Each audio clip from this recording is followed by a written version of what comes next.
What's up? I see I got one person. Hello, thank you. Thank you for joining. Uh, so I wouldn't want to keep anyone waiting if somebody is going to be there. Um, yeah, so Blood Incantation Absolute Elsetour 2024, uh, North American tour. Uh, yeah, it was something. It wrapped up about a week and a half ago in Omaha, Nebraska, and it was quite an experience. I was in communication with the guys for a while, um, but I didn't really know when they released their new album. I wasn't actually familiar with the band before I got the offer, and I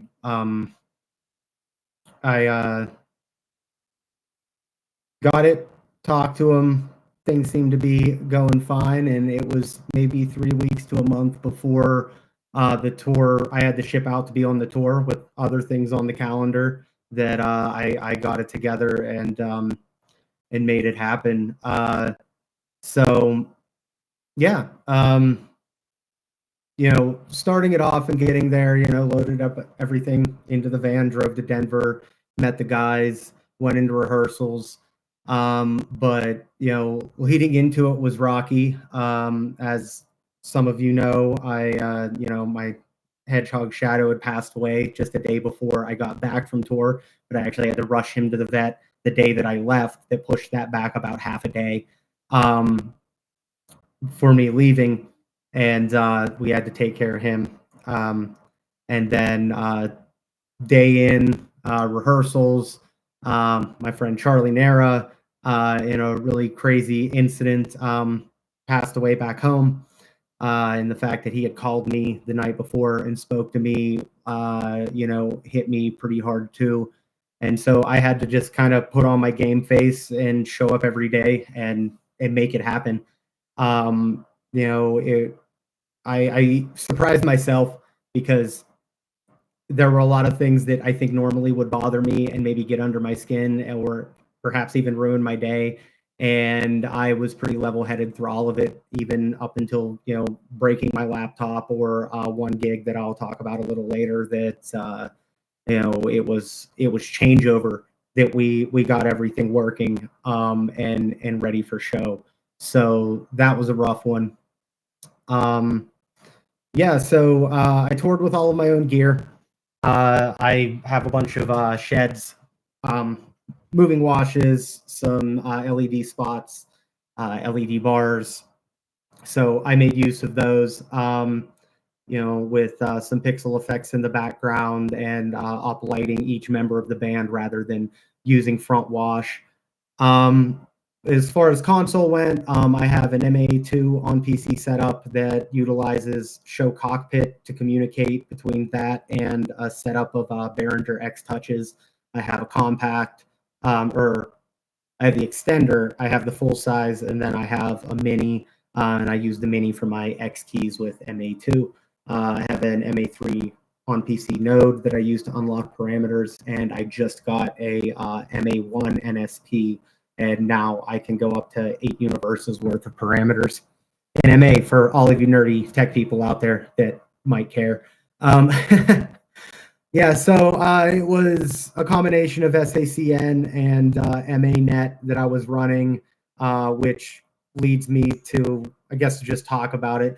So one of the venues was the first time that I had to do an ArtNet merger, and it wasn't until after the show that the TD, I think, told me that, oh yeah, we have these mirrored features on the upstage wall, and each one of those is a different ArtNet universe.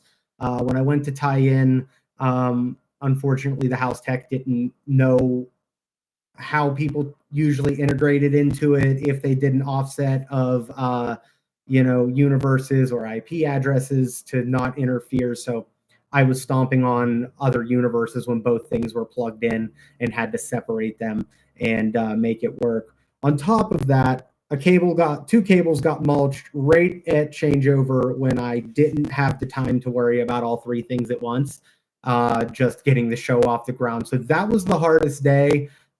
Even still, no meltdowns. I don't feel like I was disrespectful or rude to any of the house techs. I thank all of them for their patience and their support in making all of that happen. A lot of them did a great job. Big shout out to the Echo in Dallas.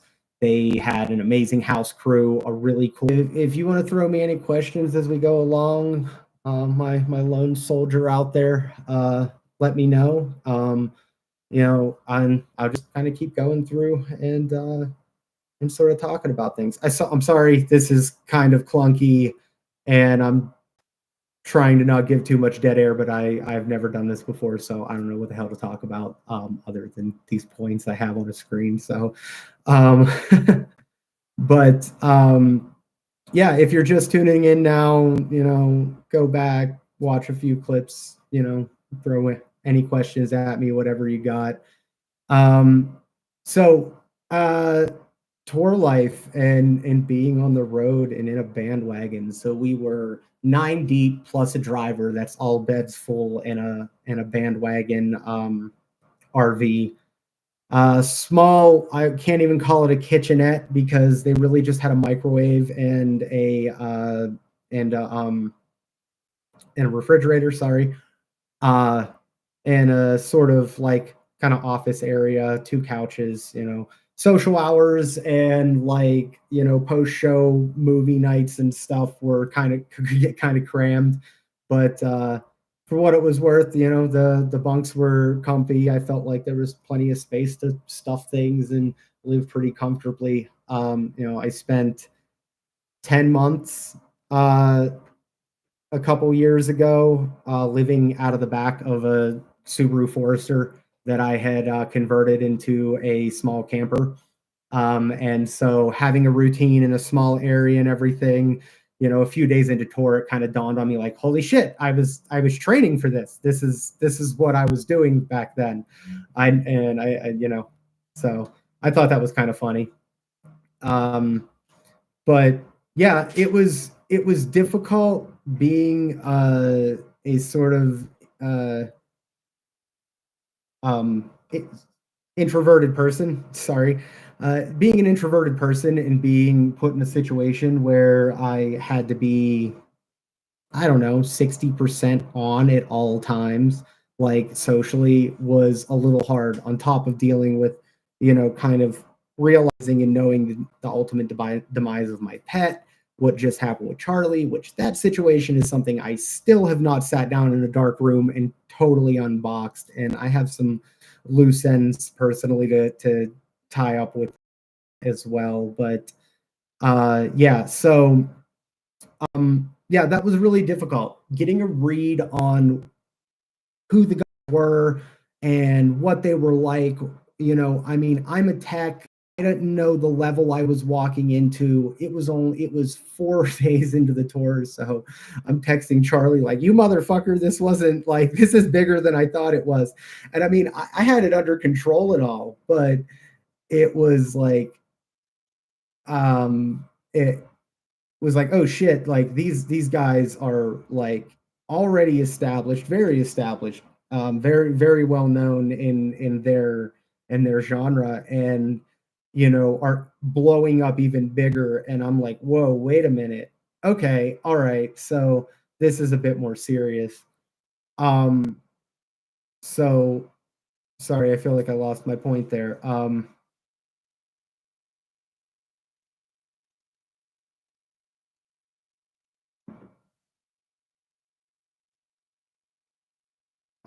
Yeah, sorry. I don't know. It was just back to the social integration. Yeah, that's what it was. Sorry. It was getting getting to know how they were. Like, should I be hanging out in the green room? And they're going out to eat after sound check, and I'm good to go and cloned in and ready. Do I go out to eat with them? Like, I put a lot of pressures on myself that I don't think really existed. So I think I was kind of shelled in.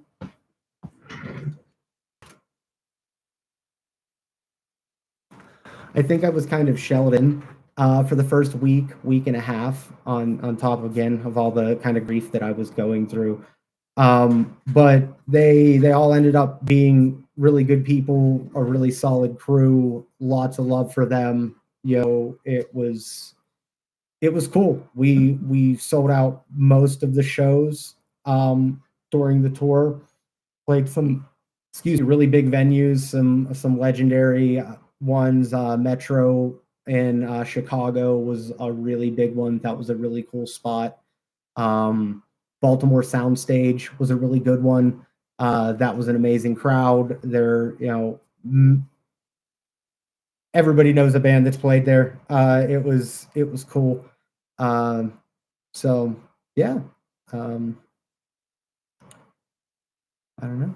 Anything else? Anybody got any questions? I see we got 4 people out there now.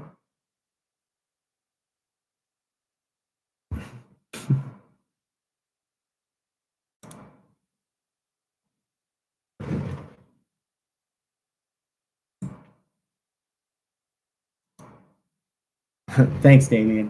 I appreciate it. It feels cool. I have the gear. I have the gear. Why not make it look awesome, right? Like,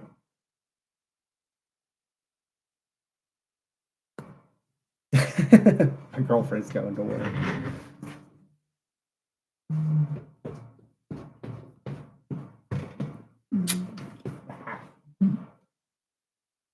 I love you too.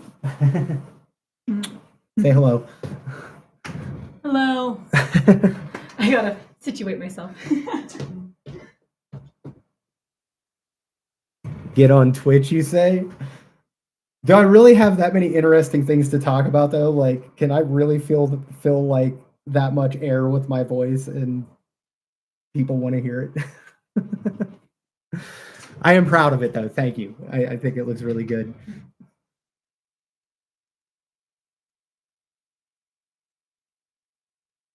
I'll try to show off. I don't know if you'll be able to see it just because you're peeping the back setup, but oh man, nope. You know what? I have a different plan. Let me see if I can find this real quick, and I'll throw it up on the screen.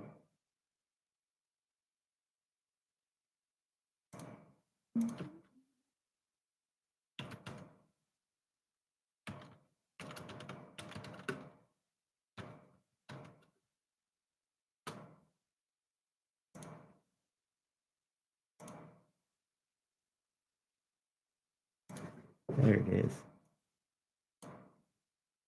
So I have. Oh Jesus Christ, that was fucking loud. Where am I?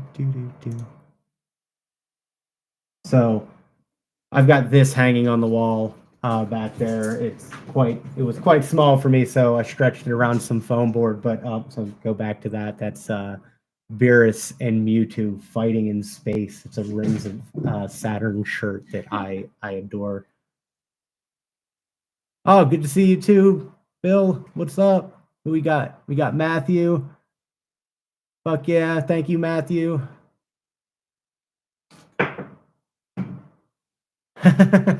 Thanks, man. Yeah, it's really cool to be able to have kind of been grassroots about it and build myself up. Um, Especially in such short time. It was only about 2 years ago that I had first touched an MA, and it was with one of my favorite people to work with, one of the freelancers with Web Productions in Salt Lake, and she put me behind a console. I love you. Love you too. She put me behind a console only to call fixtures by number and next through them while they did focus. And for me, it was such a monumental thing, even though it was so simple in the grand scheme of things. But for that moment, I was like, wait, this could make sense. I could figure out how to do this. So shout out to Jen for making that happen. That was really cool. Um,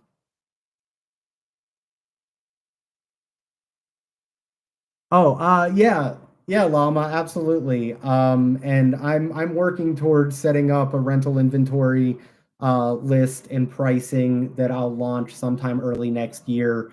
That'll be more standardized, less all over the place, more consistent, and Hopefully, I'll be able to launch a website.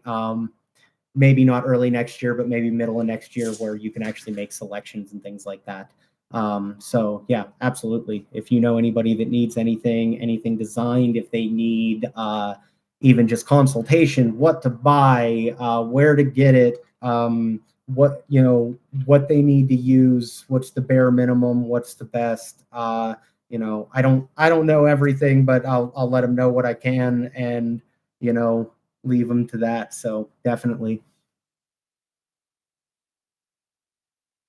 All right, later on, Damien.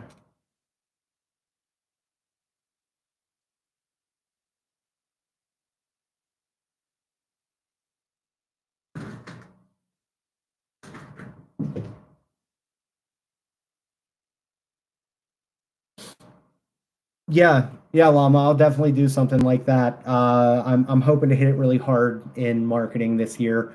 The other thing about tour was, especially being able to show up every day with my game face and just fucking do it, and nothing really seemed to bother me that much. Um, it it built a lot of confidence. So I'm hoping to go into next year taking on even a little bit of audio stuff, and opening myself up to more full scale productions, bands and stuff. Investing in what I need to be able to do,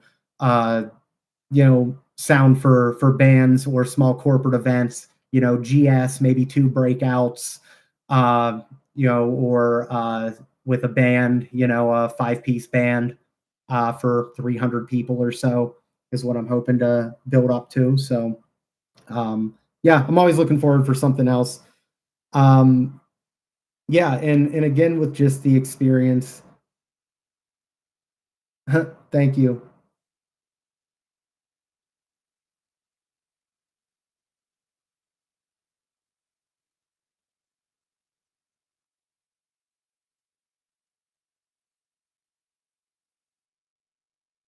10% are actually serious. Um, Yeah, a lot of people are just along for the ride. It takes a lot to do it independently, but for those that are out there fucking grinding it out and making their own waves, like I fucking see you, like, for sure. And anywhere that I get, if they're continuing to move forward, like, I'm gonna try to bring them up too. Um, you know, if there's any openings in the future. So. And I mean, I'm also hoping to get to a point where I can have a few ground packages available that are affordable, and a network of freelancers and LDs that I can just be like, hey, do you want to take this out, and go even have a console to go out with it? Um, you know, uh, I think that would be really cool, because I want to support live music most of all. I want to support bands. I want to help people feel like a rock star. That's the whole fucking ethos of big stage. I mean, it's in the start was so silly because it was like, I'm going to do karaoke, and I'm going to like learn how to run lights to karaoke. And it's like, it took off so much faster than that I was actually running shows and doing things, that I did like 3 or 4 karaoke parties at my house and learned some of the software and just ran with it, and took risks and took opportunities. Um, and so I want people to feel that way. I would love to still do the Rockstar karaoke thing, at a venue or something, once a month or once every so many months. Just because I always wanted to be a rock star. There's other people out there too that want to be a rock star. And some of those people can't even actually sing, but they have the confidence to get behind a microphone. And why not throw up some really cool lighting around them, and make them, have them have a experience that could be once in a lifetime. I think that'd be pretty cool. But if I can provide that same feeling for up and coming bands, and facilitate that, that's the goal. Tweaking lights for luxury. Oh shit, the camera.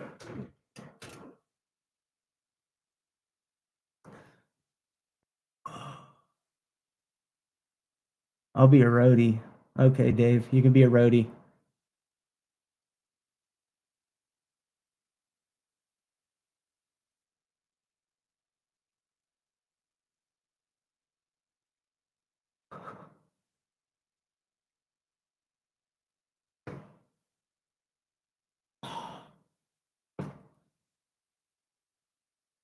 Hmm. Oh, you know what? Something I hadn't mentioned yet is I shared some pictures of it on Facebook, but the Magic Stick in shit, where was that? Detroit? Um, sorry, one second here. Yeah, Magic Stick in Detroit. That was a dope venue. They had killer pizza. It wasn't Detroit style pizza. I didn't get Detroit style pizza in Detroit. I had two different pizzas. They were excellent, but not the square with the crispy, cheese edges and the cupped pepperoni with all the grease inside. Like, yeah, not that. So anyway, bowling alley there downstairs. So we get to play a little bit. We get to bowl a little bit. Venue upstairs, uh, they had a portion of Metallica's first touring audio rig, and it was ancient. It was massive. It was very fucking cool. And I was more excited for that and the audio technician, Cheyenne, than I was for my lighting thing. And my lighting thing was that they had an entire pixel wall on the upstage edge. Well, not pixel wall, it was pixel strips, like my little gearheads out there, like the Epix or the I can't remember the Martin version, but anyway, they had like one or like half meter bars of it in this almost sort of waveform looking thing, and then on the ceiling it was completely like covered with rows of that. And so I didn't have the know-how to quickly tie into it to send it pixel data from MA, but he did drop a laptop with Mad Mapper or maybe Madrix. I think it was Mad Mapper, and let me sync some things up. So I got to run both at the same time. But yes, the audio system outshined even getting to play with that. But that was still fucking cool. Seeing people come back with the videos, because Blood Inc. was really big on sharing videos on Instagram. I mean, it's almost like hundreds of reels a night that they're fucking sharing.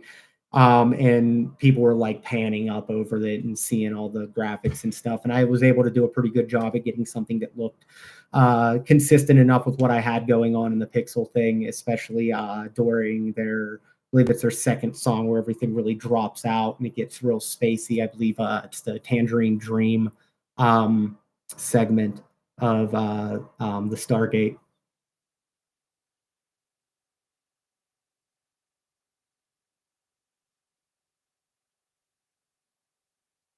So I'm curious, who out there has actually listened to this band? Who knows Blood Incantation? Who has listened to them before this? Who is going to listen to them now? Uh, because I could go off for a little bit about what the hell they're doing, which is crazy.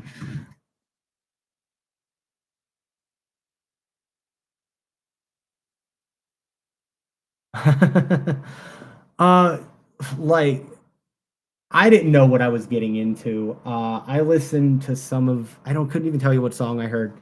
I got thrown the name. I'm like, okay, I'll listen to them. It was really crazy death metal, very heavy. And I'm like, okay, I don't like outright dislike this, but this is going to take me a minute to digest it, learn to appreciate it, find those finer things. Which this saying all of this makes me realize a more ironic thing I'll talk about in a second, but like to find the nuances in it and not have the lighting be so intense all times.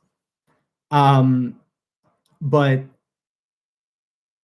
so it's 3 weeks to a month before the tour goes off, and they send me the music for Absolute Elsetour, Absolute Elsewhere, the album, and two of their tracks, Obliquity and Paths to, I'm sorry, I can't remember the name of the song, that they were playing, their set list.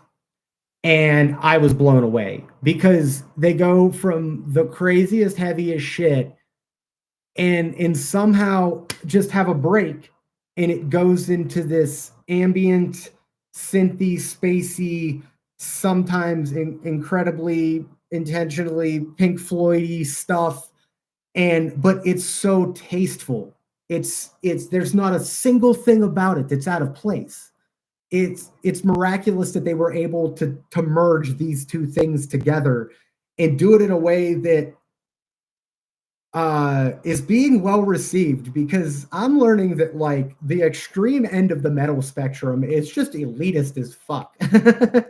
And for some of these guys to even consider what they did, accept it and promote it is fucking huge. So if you haven't listened to it and you love music, even for music's sake, listen to Absolute Elsewhere from Blood Incantation. It's solid.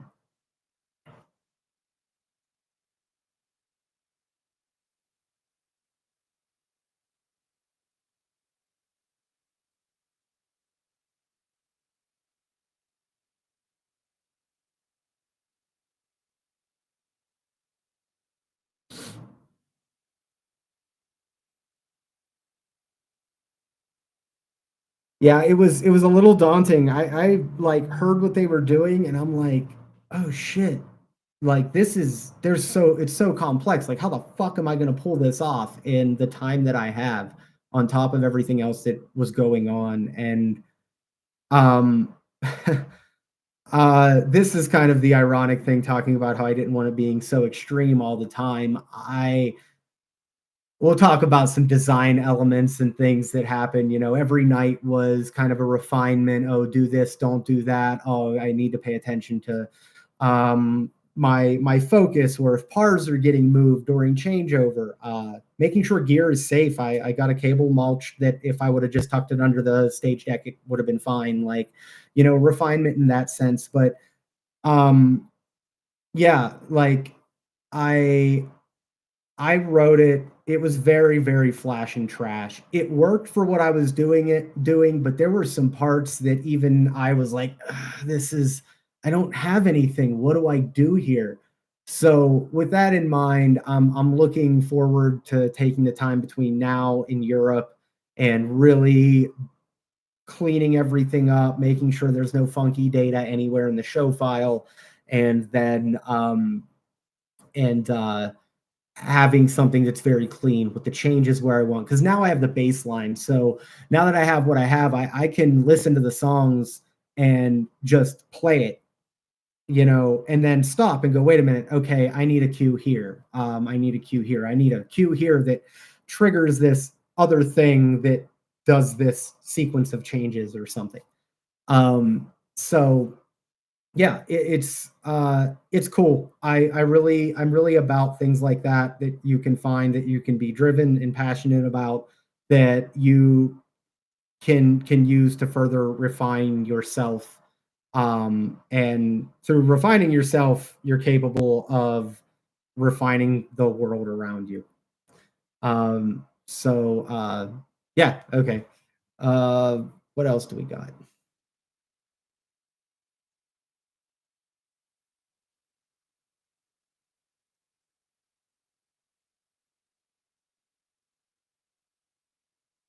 I will say, Dave, you're killing it out there with what you're doing. I really hope you find a band to play with and just like skip over the bullshit and just be like, yeah, here's a studio band. Yeah, here's a tour. And just like, you know, get fly out dates where you just grab a guitar and hit the stage and everything's set up. Like I don't know if you even want that at this point in your life, but it'd be pretty fucking cool if it happens. And you know, I might know a lighting guy if you get to that point and might need one. Even if you just do a really badass album drop in Columbus, with enough advance notice, I will try to make something happen.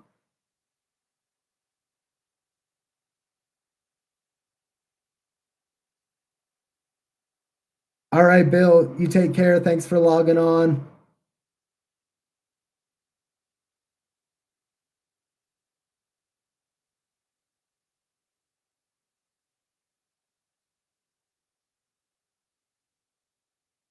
Mm.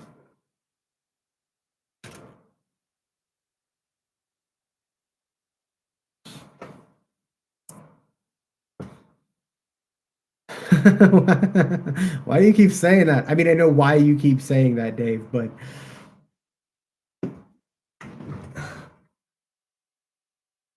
is that like F's like nobody can stop you, Dave.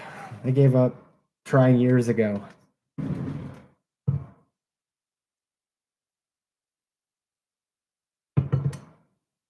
All right, so what else am I talking about? I guess I got a few more questions that I didn't answer. I don't know who else is out there in the ether listening, but Justin Fike had asked me about gear. I covered that. He asked me about the Metallica thing. I kind of feel like he knew that and realized that the wall was in there, the pixel strips, but wanted to know more. So there you go, man. Yeah, memorable venues. I kind of covered that with um, the Echo in Dallas, Baltimore Soundstage, uh, um, the Metro in Chicago. But I mean, everyone was pretty fine. There wasn't anything that was too crazy. Some challenges that I faced, it was kind of miscommunication on my part. Or just not saying anything, not even miscommunication, where I kind of got caught up in my routine for the day and asked pretty late about like, hey, what about house lines or Ethernet courtesy Ethernet lines from the stage to front of house, and oh, we don't have them. Like, oh, okay. Well, one venue, it was back to back. It happened. One venue, they provided one and it worked. Cool. Next venue didn't have one. By the way, my EtherCon reel is still in Vancouver, British Columbia right now, and I don't know that I'll ever see that again. So, didn't have any spare lines, and they didn't have them. I'm like, okay, cool.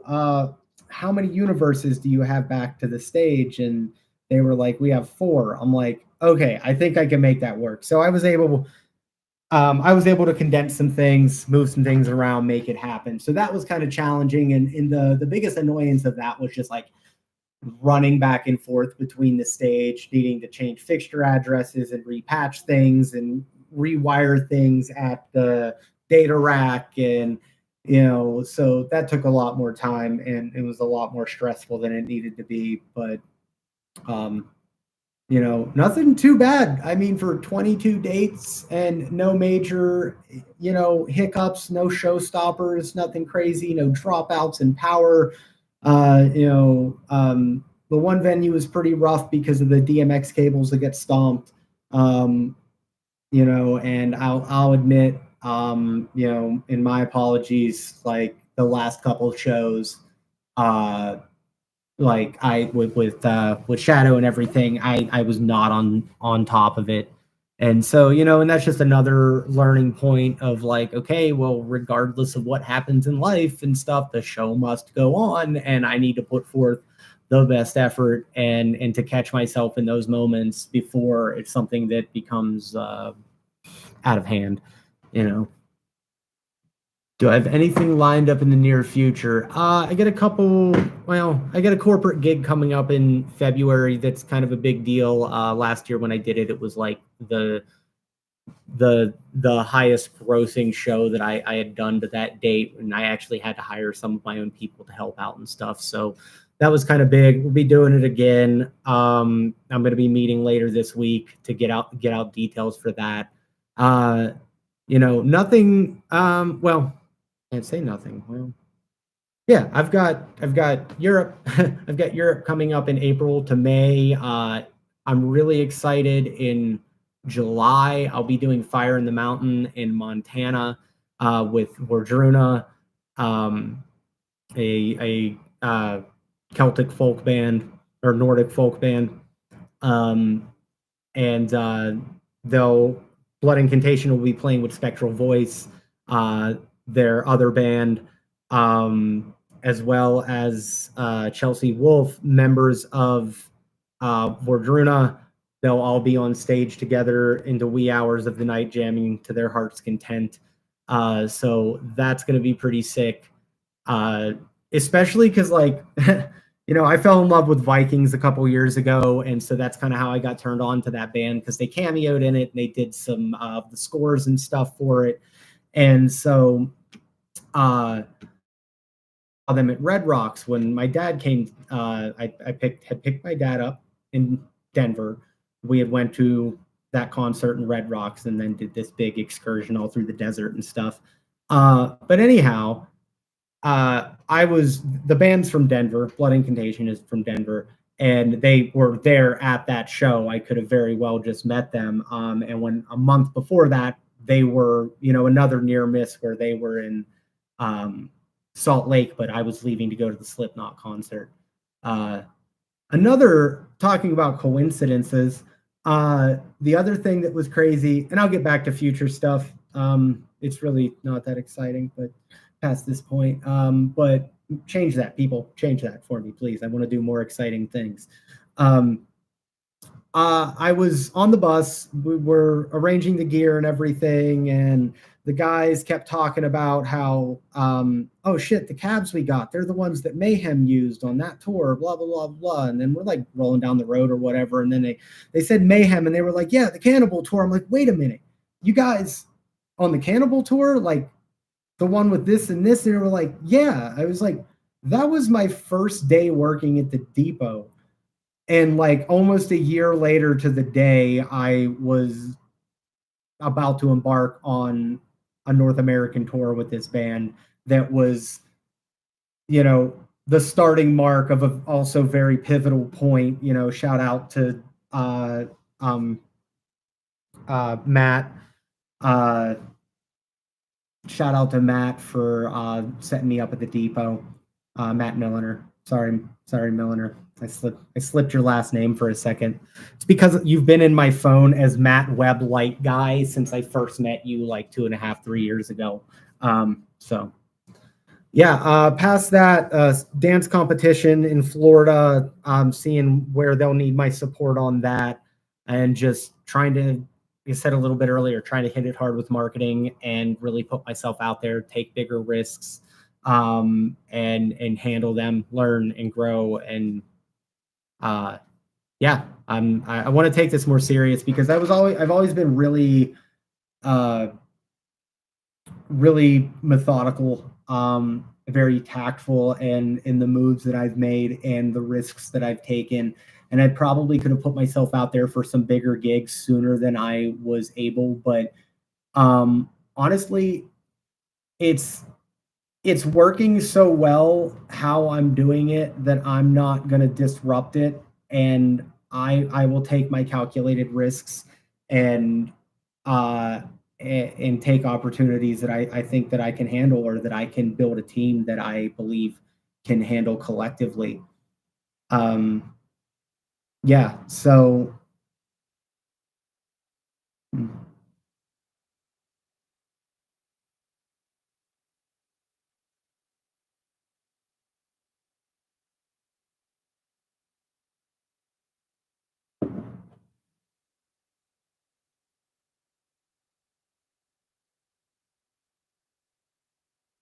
it's weird to be on this side of it. Another aspect of touring with a band that I didn't consider until I was with them was, how would I feel?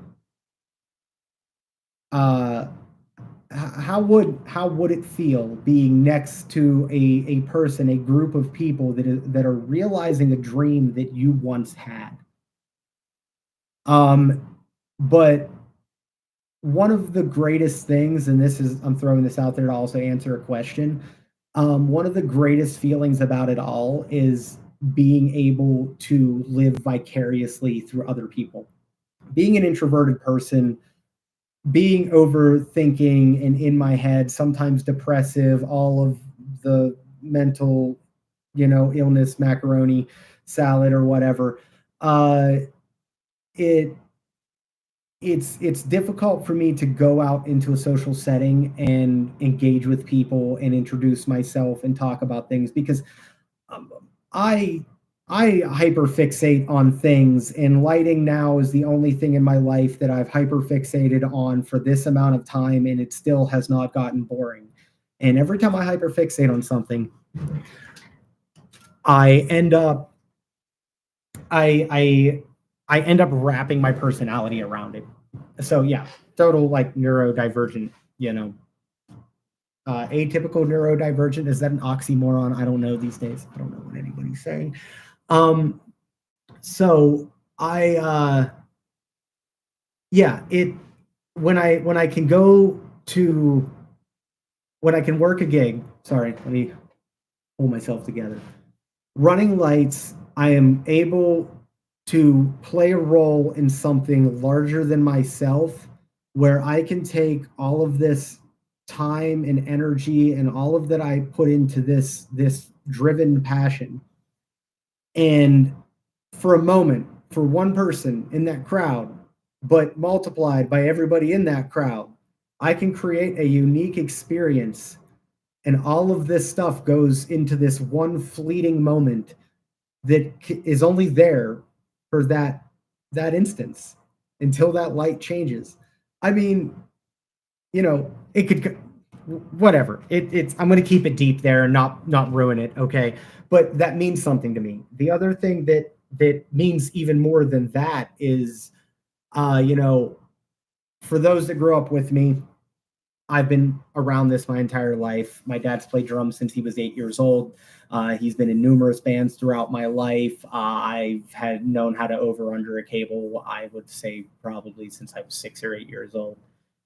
One of my first experiences with a lighting rig was at Kathy's Rainbow, I think in Mount Pleasant, Pennsylvania, where my dad had built a stage that was like three riser and drum riser, like protrusions, like it looked like a fucking Kiss stage, and it was supposed to. And I was running lights for a band, and I want to say that they were playing. My memory tells me they were playing "Down with the Sickness," but now that I think about it, that was a pretty extreme song for the time to be covering when it was so new. Uh, and I want to say it would have been like 98 or 99 that it happened, depending how old. Nah, it could have been like 99, 2000. Even if it was, then it might have been. So anyway, they get off stage and they're like, "Oh, you want a job lighting?" And I'm like, "Yeah." You know, I was being a naive little kid and didn't pick up on the sarcasm. I was being serious. They were joking, but you know, it was cool. And I wasn't even at that point. I wasn't just. I saw the goal of creating a look and creating a mood, even a little bit then. And I feel like anybody that ever gets behind a lighting board, whether they're a pro or have aspirations of that, or they're just toying around and someone says press buttons, everybody just wants to mash everything and they're not trying to like create a mood and a look. Um, so yeah, I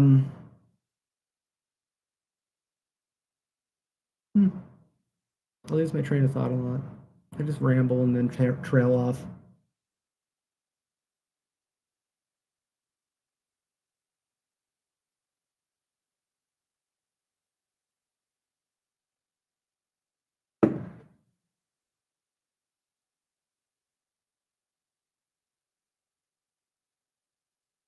I got nothing. Oh, I do have something. There was a big point I was trying to make there. I need to get my brain checked. Uh, shit. Yeah, so I grew up around it. My dad brought me into it. Getting into music, uh getting into music and getting into production and sound and lighting and stuff was one of the few things in my childhood that I felt was a commonplace with my dad. And so we kind of had a pretty volatile relationship when I was growing up. And so it wasn't until later in life that things really started to gel, and it was really centered around that. So it means a lot to me to be able to kind of go in like a fucking spy into the realm of the professional world, the I don't know, fucking army base that is the professional industry and come back with information that I can give to him to help him grow and have him realize his dream and be able to provide that, and hopefully one day find somebody, hint hint, somebody locally around him that might maybe want to learn how to run lighting and help him out. That would be cool. uh Yeah, and to be able to give back to him means a whole hell of a lot. He's got a pretty cool surprise coming his way in the next week, and it's a pretty big step for him. So that's exciting stuff. You know, trying to get him on deck and understand the professional level of things. You know, I'd really love to have an opportunity to go out there and spend a week with him and kind of go over things and help him go through his inventory and get things cleaned up and organized and sorted and all this shit, you know, so he can be ready to take on some gigs. But yeah, I'm eager to see in the near future where we align and how we each choose to do things. So that's something to look forward to. You know, I'll throw this out there. I'm going to be back home in October for Jeff Tate's final tour of Operation Mindcrime, which I'm super stoked about. Ariana and I will be coming back, so I'm looking to be home for a week. I want to hit Fright Farm. What would be really dope if there's anybody out there that would like to make something happen at Fright Farm where I can collaborate with my dad and maybe Justin Fike, you could help make something happen there where you could make something happen there where you do some glass blowing, maybe some bands play, we throw down on some lighting. Like, I'm not trying to make a killing. If I make a few dollars, the trip's an expense, man.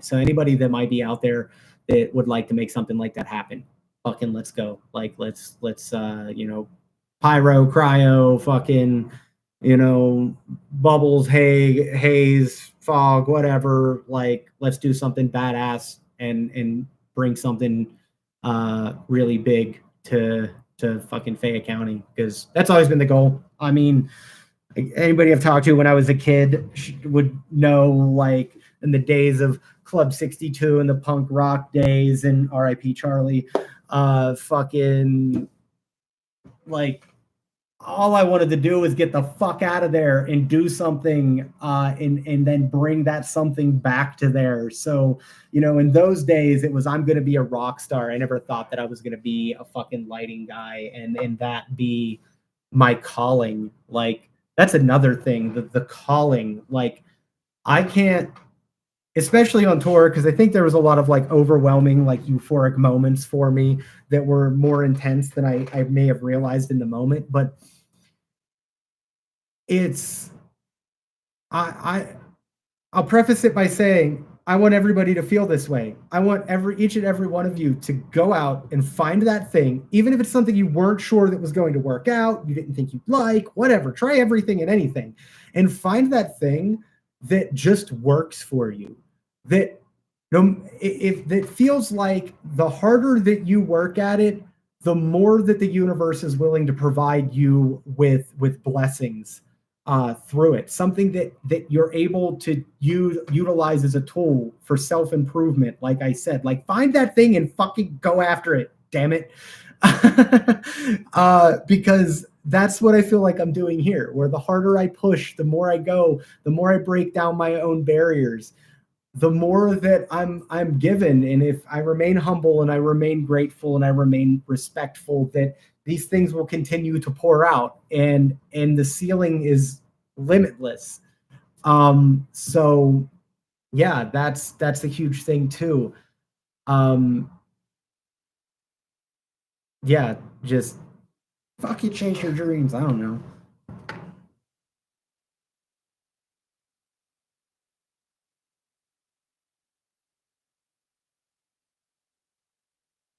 And this is what it's like to go even further beyond Goku. Yeah. RIP Goku at least like 2 or 3 times.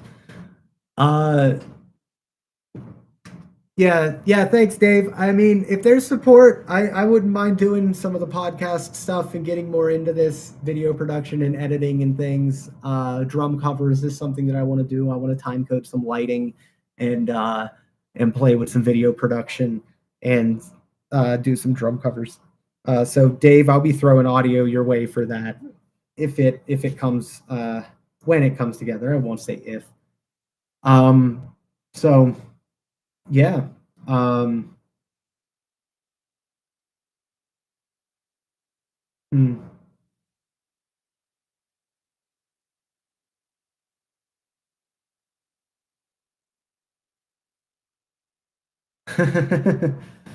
You're just like, I want raw drums to mix.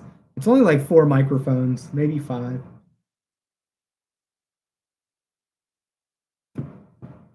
I want to be able to get one around the snare. Um, but I'm running 2 overheads. Actually, this condenser mic that I'm using right now is my kick mic. Um, a one on the hi-hat, and I'd like to put one on the snare. I have the 57 for it. I just don't have a stand or a clip that I can get. And I hate buying single things like that because you pay like $35 for a fucking mic clip, and that's like some percentage towards just buying an entire kit of fucking drum mics and getting everything in one. It always feels useless to buy stupid single-use things like that, but extras are always nice. Um, yeah, this whole thing has been a wild fucking ride. Um, Sometimes uh, it's hard to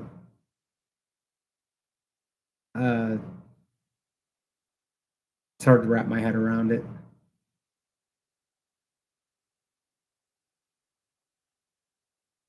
Oh,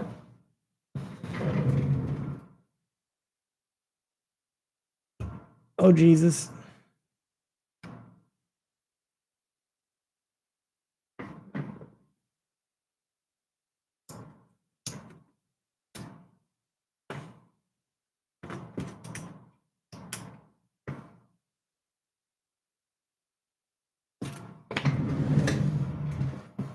If I was a real professional, I would have just switched over to this.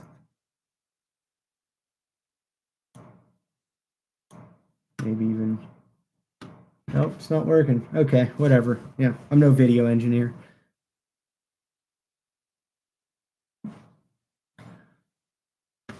Oh, well, thanks, Dave, and everybody else that tuned in. I hope some other people find the time to listen to this and give it a chance. It's been cool. It was kind of nerve wracking to do and throw myself out there and send the messages to invite some people and remind them that it's going down.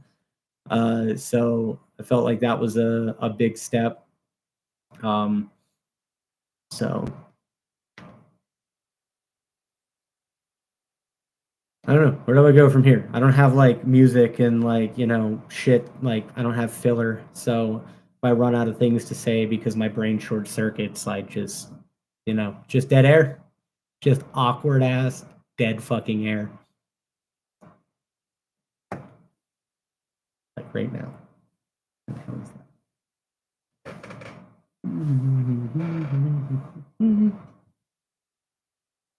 All right.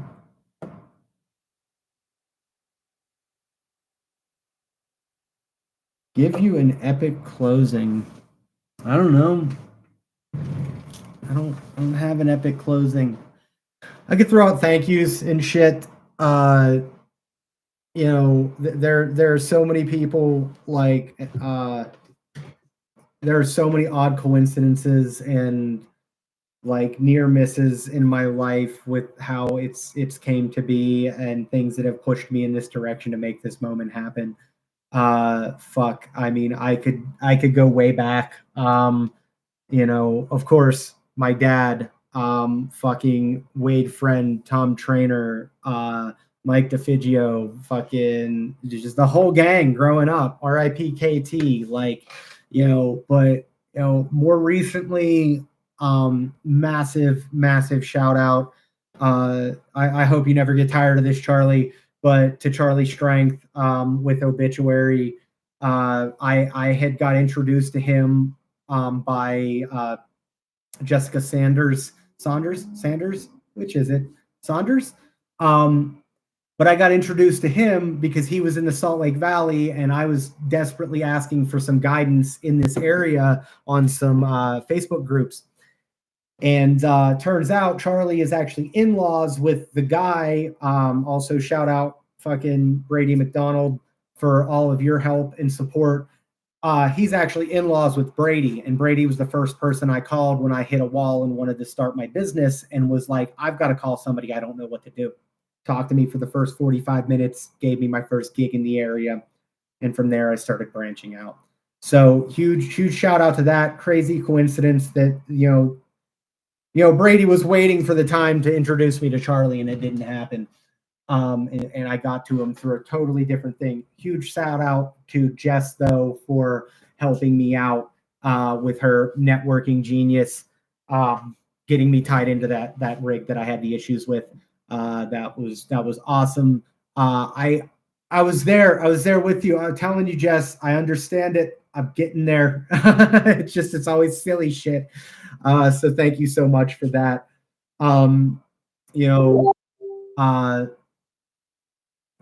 Parents, family, support.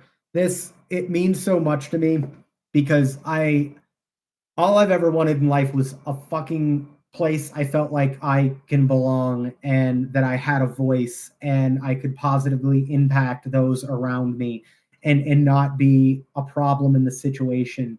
And this is a thing where I feel I can achieve that. And all of the support that I've gotten from everybody, the likes, the messages, everybody keeping tabs on the progress and the success. It's fucking awesome. I never thought that I'd be in a situation like this, doing this, and then doing something that really feels like I should be here. So thanks to each and every one of you. And last but certainly not least, Ariana, I love you to death. You're amazing. Thank you for your patience with everything over the past 5 years, not just the past 3 or so since I moved here to Utah. You've been a tremendous help. You've grown so much. We both have. And I'm proud of who you are and who you're becoming. And I thank you so much for holding it down while I was on the road, while I go and do this, all of the ups and downs, the doubts, the uncertainties, the freakouts and, mood swings and just all of it. I don't want to do it with anybody else. And I'm glad to have you around to help. So thank you. Thank you for tuning in. I might take this if I can download it. I don't know how the shit works with YouTube, but if I can download it and edit out all of my stammering and fucking shit, just I'll maybe condense it and re-release it. Then I can finally put in all the cool fucking like bald eagles and explosions and fucking music and shit in the beginning and make it all cool and epic and stuff, which is what I wanted to do, but I just wung it. Also, it took like 45 minutes for like one person to show up, and so thank you for kicking that off for me. I wasn't going to just sit here and talk to the back of the front of the back of the camera. So thank you everybody for listening. Maybe we'll do this again sometime soon.